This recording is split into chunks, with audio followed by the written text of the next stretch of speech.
Good afternoon. We are being beset by hurricanes, storms, by power outages, water main breakages, earthquakes, and all kinds of happenings that are beyond the control of man.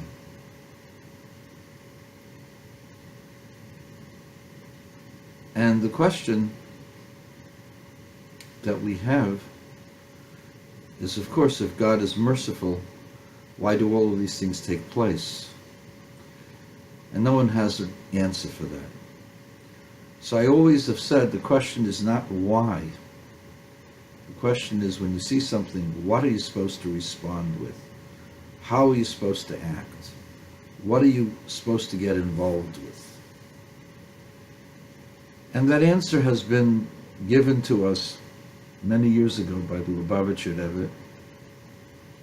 It was a snowstorm that kept hundreds of women from going back to their homes, to their families, to their jobs, to their shlichus.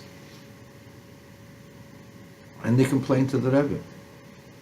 And the Rebbe said, God forbid that this is a negative, that this is doing something to harm them, but rather, since they gathered for the sake of spreading Torah, spreading godliness all over the world, so apparently there hasn't been enough done, and that's the reason they're being held overnight for another day. And what they're supposed to do is being directly shown by God, and that is, there's a snowstorm, make a storm about Yiddishkeit. Make a storm so people become aware. People want to change things. So I want to make a little bit of a storm. Most of you have gone to college. When you go to college, you make assumptions that there is an honest professorship that has at its heart the dissemination of truth, and that what you study is the truth.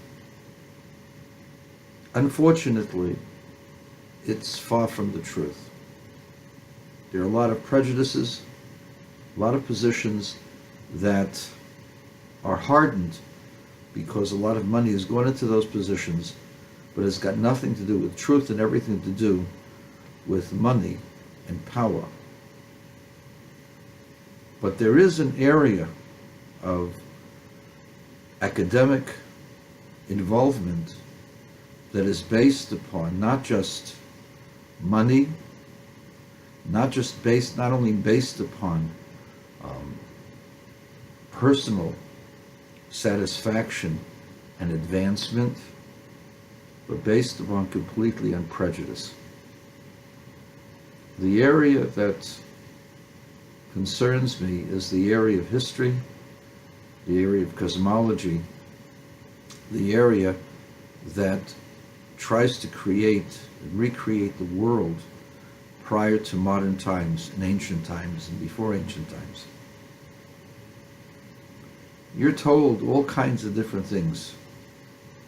You're given timelines that certain things took place in a certain sequence. You don't know what those timelines are based upon. You don't know the evidence upon which certain assumptions are made.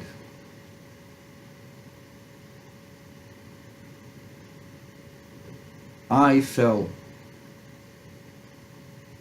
entrapped by the soothing statements of a professor of history that historians went through painstakingly, documents and charts and archaeological digs, comparing them to different astronomical events, comparing them to other documents and putting them together and making sense out of them. This took painstakingly long, almost 100 years, and they finally got it. And therefore, Jews got it wrong, the Greeks got it right. Temple was destroyed 586 years before the Common Era. 164 years before we Jews admit that it was destroyed. Maybe 165 years.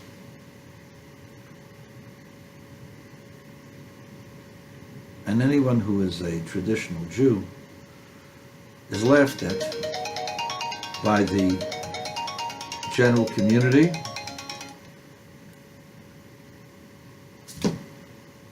laughed at, and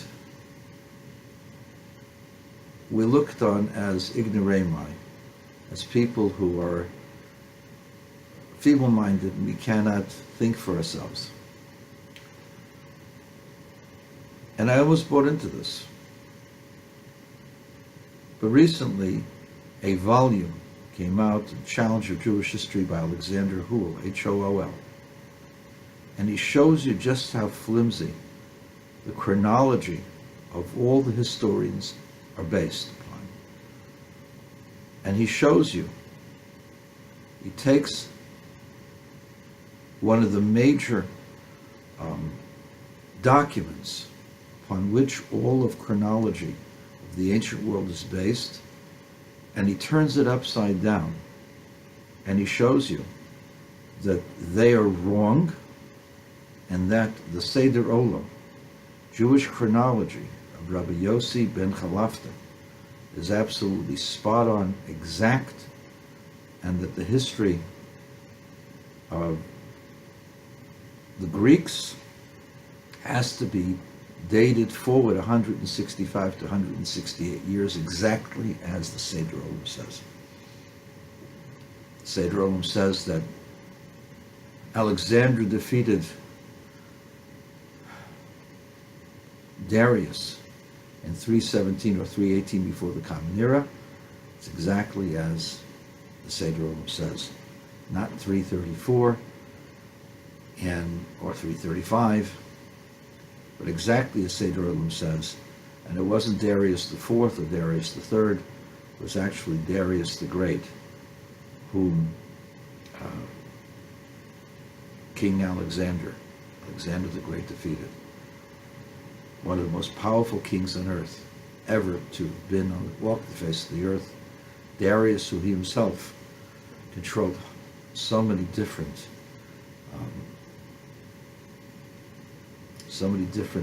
countries, such a wide empire. And this empire was defeated by a king who only had a few years left in his kingdom, nonetheless defeated by Alexander of Macedon in the year 317, 318. Exactly as Seder Olam says.